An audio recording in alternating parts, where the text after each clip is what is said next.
आज मैं एक कहानी सुनाऊंगी। उस कहानी को आप लोग विचार करिएगा कि कहानी बहुत ही अच्छी है। तो एक सेठ जी थे। सेठ जी के यहाँ लक्ष्मी जी नाराज़ हो गई और कहीं की रूठ गई और कहीं कि सेठ जी मैं जा रही हूँ और मेरे बदले नुकसान आएगा।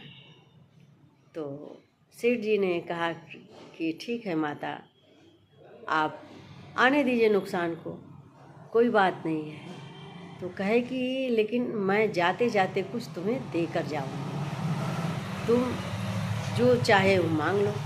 सेठ जी बोले यदि आप देना ही चाहती हैं तो मुझे यही वरदान दीजिए कि मेरे घर में कभी भी किसी प्रकार का क्लेश न हो, सभी लोग मिलजुल कर रहें।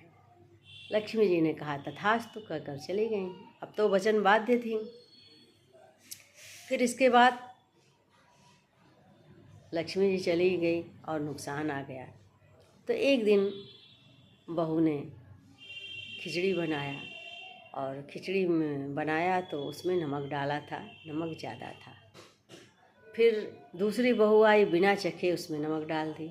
ऐसे ऐसे करके 4 बहुएं थी, चारों ने नमक डाल दिया और किसी ने टेस्ट नहीं किया। तो फिर ससुर जी आए खाने के लिए और उन्होंने खाना खाया और कुछ नहीं बोला, चुपचाप खा लिया। इसके बाद चले गए।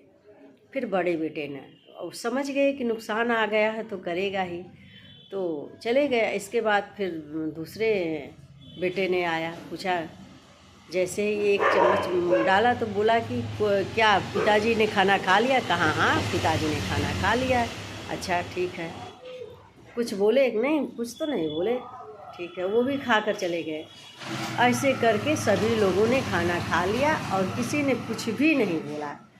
तो सेठ जी के घर जब रात में सपने में सोए तो नुकसान आया। कहा कि भैया मैं तो अब यहाँ से जा रहा हूँ, क्योंकि तुम सबने मिलजुल कर 1 किलो नमक का सेवन कर लिया, लेकिन किसी ने कुछ नहीं बोला। तो मेरी क्या औकात है कि मैं कुछ कर सकूं? मैं कुछ भी नहीं बिगाड़ सकता हूँ। तो दोस्तों, ये कलयुग है। कलयुग में अच्छा बुरा तो होना ही है। तो कृपया इस कहानी से समझ ही गए होंगे, कलयुग है तो अपना असर दिखाएगा है। तो इसमें जितना आप राधे नाम का कीर्तन करेंगे, राधे नाम का जप करेंगे, पूजा पाठ करेंगे, तो आपके घर में सुख और शांति बनी रहेगी। बच्चे बड़े बूढ़ों सबसे ये मेरा नम्र निवेदन है कि कृपया आप लोग अपने वाणी पे कंट्रोल रख के इस चीज़ को ज़रूर फॉलो करें। राधे राधे।